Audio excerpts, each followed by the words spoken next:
nhớ trong tôi trong phong hiểm sẽ đào thì cho nóngวันนี้กูมัวเป็นเรื่องชนแต่กูไอเดียกูบ่มัวพอนเดอภาษาเกาหลีนะน้องมัวนะยะเจ้ากูจิมัวยะกูจิมัวที่ชิมากูยังไงพอนนทอกูตาลีเจกูยังจึงเกิดตาจอที่เทียเจ้ามันนอกูยอลามูเกิดแต่เกาหลีนะกูยอดักลามูใช้แต่เกาหลีเจ้ากูยอจ่อเป็นลามูเกิดโอเคชิเจ้าเกิดโอเคมูยะยาถอก็หลอกเกิดก็เนี่ยกูเกิดก็เนี่ยกูเครียดเทียนะเจ้าก็เนี่ย subscribe เทียติดตามกูช่องเลยนะเสริมกำลังใจต่อกูเทียส่วนเราถอกูจอวิดีโอเทียเติร์ดตรงแต่ก็อันเดียเทียอยากก็ภาษาก็กูเคลียลิจานะเจ้าก็ชนแต่คอมเมนต์ตัวกูกูมันอินเทอร์เชอร์เคลียนะกูมัวตอนดาวจอน้องวันนี้ตื้อหอตัวหงจงระยะตัวเดียเกิดแล้วระยะเจ้านี่จะโตเชียเกิดพอเดี๋ยวน้องนะเจ้าอยากเพราะว่าหนึ่งเกาหลีหรือพิมพ์เกียร์ยะกูพอเดี๋ยวน้องนะครับเพราะหนึ่งเกาหลีหรือพิมพ์เกียร์จะกูมัวสีร้องก่อยน้อยอ่ะเจ้ายันนี่ตื้อต่อเกิดแล้วเราจะโตเชียเกิดยะยันนี่หอยจอวันจะเปว่าไปเจแล้วเชื่อจอนี่ต่อสายเดียสาเกิดนั่นแหละ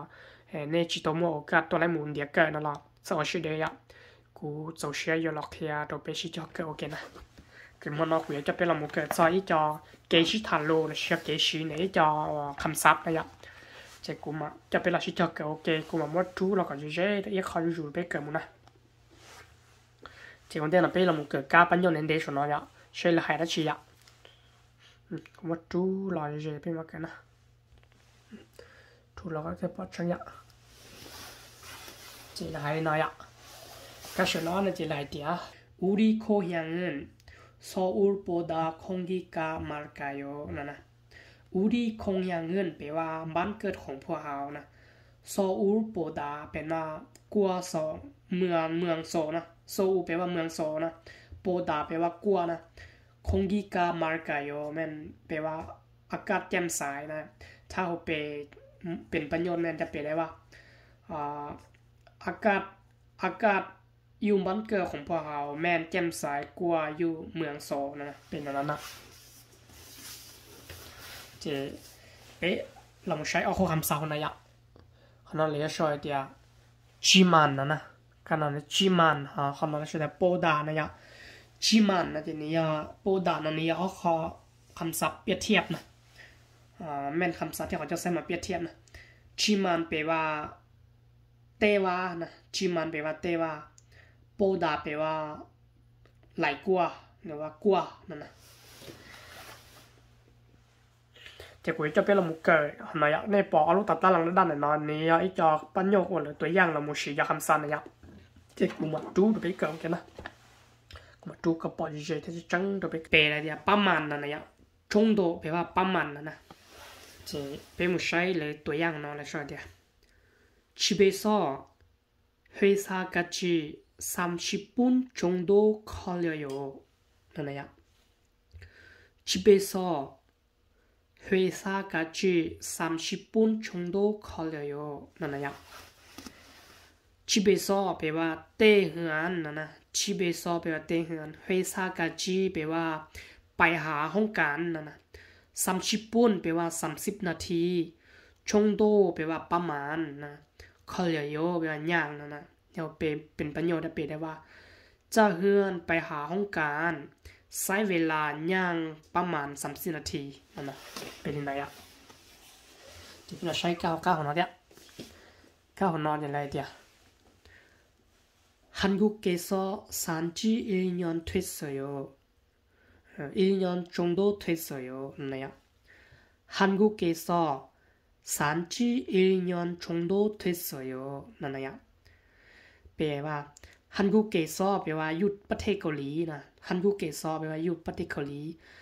ซานจิ1년 정도 됐어요แปลว่า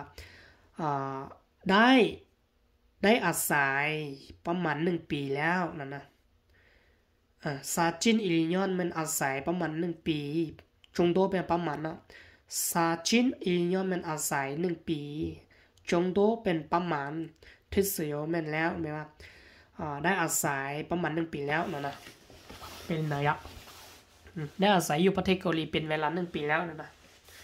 เลยที่เป็นระยะจะไปเราใช้เป็นเราใช้ขอชัดต่อน้อยเราใช้ขอระดับชัดต่อนะใช่แล้วแค่จีนะ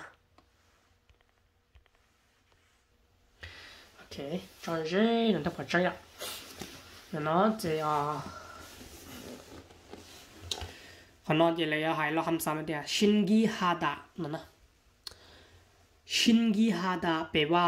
มหัศจรรย์หรือว่าประหลาดใจนั่นนะที่เป็นเราใช้ตัวอย่างนะ외국인인데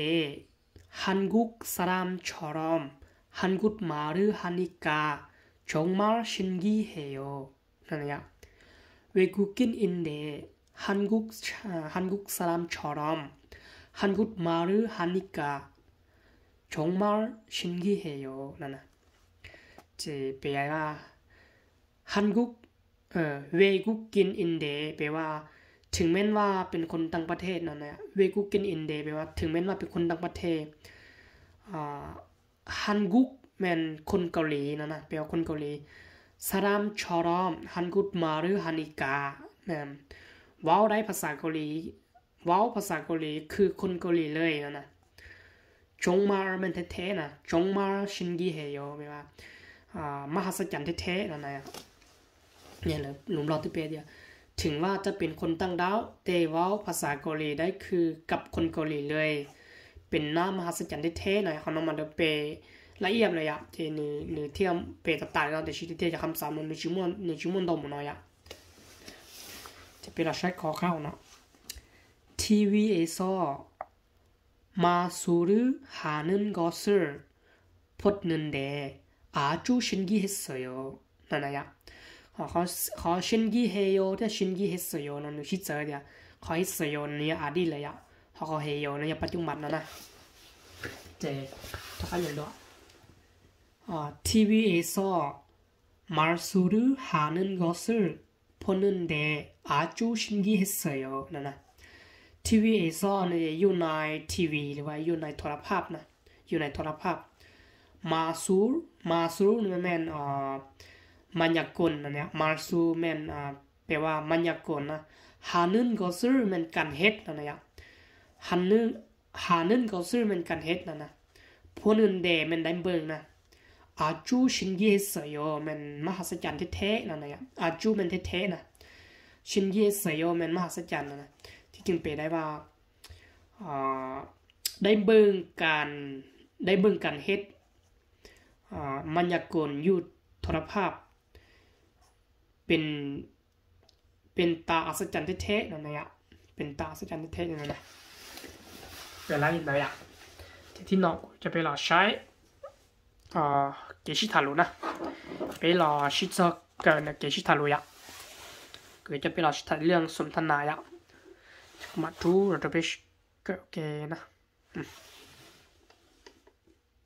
โอเคทุกคนเลยช่วย那他保证，这年末奥杜丁弄了是塔罗斯里哈哇巴鲁天 charming 那呀，巴鲁的 charming 那样弄白色呢，这听到的巴鲁还多 charming 那点 ，charming 씨 밖을 보세요 지금 눈이 와요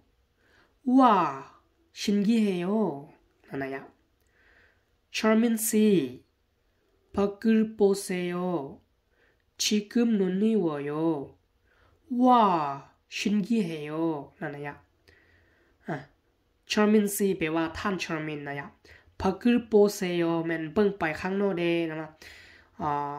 เบิ่งไปทางนอกแม่นั่นนะหรือว่ากรุณาเบิ่งไปทางนอกเป็นนั่นนะยะ 지금 แม่นเดี๋ยวนี้นะ눈이 와요 แม่นหิมะกำลังมาหรือว่าหิมะกำลังตกนะว่านั่นเป็นคำว่าซื่อๆนะชินกิเฮโยเนี่ยมหัศจรรย์นั่นนะจึงเปรียบได้ว่าจอนมินเบิ่งไปทางโนแม่ตอนนี้หิมะกำลังตก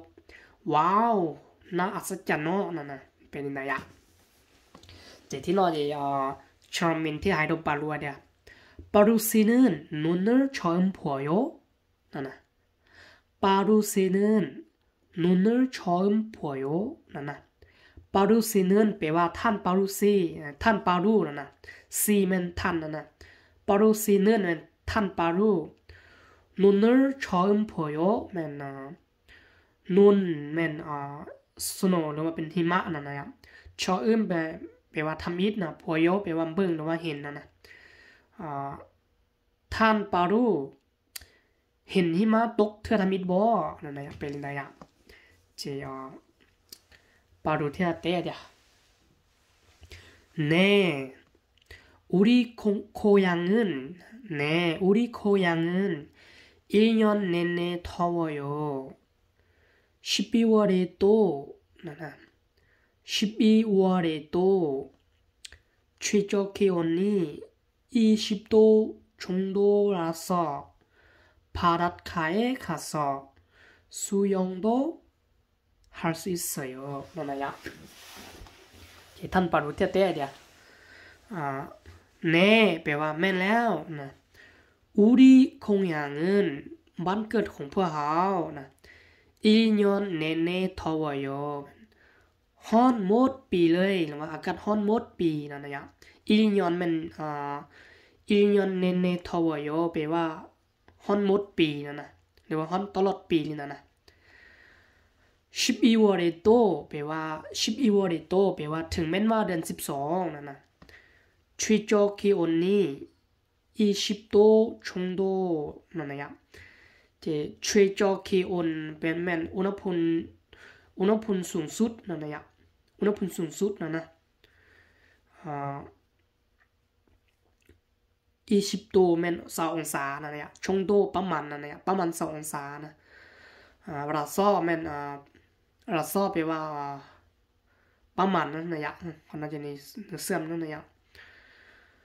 바닷가에 가서 수영도 할 수 있어요. แปลว่าไปที่ทะเลสามารถลอยน้ำได้นั่นนะยะท่านปารุนเตลินได้นะจะเช่นสีมุกกายะจึงชวนเขาเนาะจะไปเช่นสีอ่ะจะที่น่าจะ장민 때때야 정말요? 나 정말요? 파루시 고향에 여행 가고 싶네요. 나나 정말요? 파루시 고향에 여행 가고 싶네요. 나나 정말요? แปลว่าเทบอนั่นนะปารูซีโคยังเงมันบ้านเกิดของที่บ้านเกิดของปารูนั่นนะ여행มันท่องเที่ยว가고 싶네요มันอยากไปนั่นเนี่ยแปลว่าเทบออยากไปท่องเที่ยวอยู่บ้านเกิดของปารูเด้นั่นนะเป็นไงอ่ะเจที่น่าจะปารูเที่ยวเต้เดีย겨울에는 비가 많이 와서 습해요. 여행을 하려면 여름에 가세요. 기온은 높지만 비가 오지 않아서 여행 가기 좋아요. 겨울에는 ในฤดูหนาวนะในฤดูหนาวพีกาแม่นฝนมานี่วอซอแม่นตกหลายนะฝนตกหลายนะในฤดูหนาวฝนมีฝนตกหลายซึเพโยแม่นคนซุ่มนะมีคนซุ่มนะครับจะเปลได้ว่าในฤดูหนาวมีฝนตกหลายและมีคนซุ่มนะครับจะยอแห้งฮาเลียวเมียนถ้าอยากไปท่องเที่ยวนะยอแห้งฮาเลียวเมียนถ้าอยากไปท่องเที่ยวนะครับ여름에 가세요แม่นควรไปในฤดูร้อนนั่นนะ여름แม่นในฤดูนะ여름에แม่นในฤดูร้อนนะ가세요แม่นกรุณาไปหรือว่าควรไปเลยนะครับจีตอนนั้น기온은 높지만 비가 오지 않아서 여행 가기 좋아요นะครับ기온은 แปลว่าอุณหภูมินะชิมานแปลว่าสูงเตวานะอุณหภูมิสูงเตวาพีกาโอจิอันนาซอนะพีกาแม่นฝนนะโอจิอันนาซอแม่นฝนบ่ได้มาแล้วว่าฝนบ่ได้ตกนะยอแห่งคากิชัวโยแม่นเฮ็ดให้การท่องเที่ยวดีนะยินได้เจเกชิทารูในบทที่นอนจะนี่โมเมเมนะเสื้อกูจะเป็นลักเกอร์ลินาซึจะเป็นมามูเช่นสีตัวจอชัดที่นั่นนะ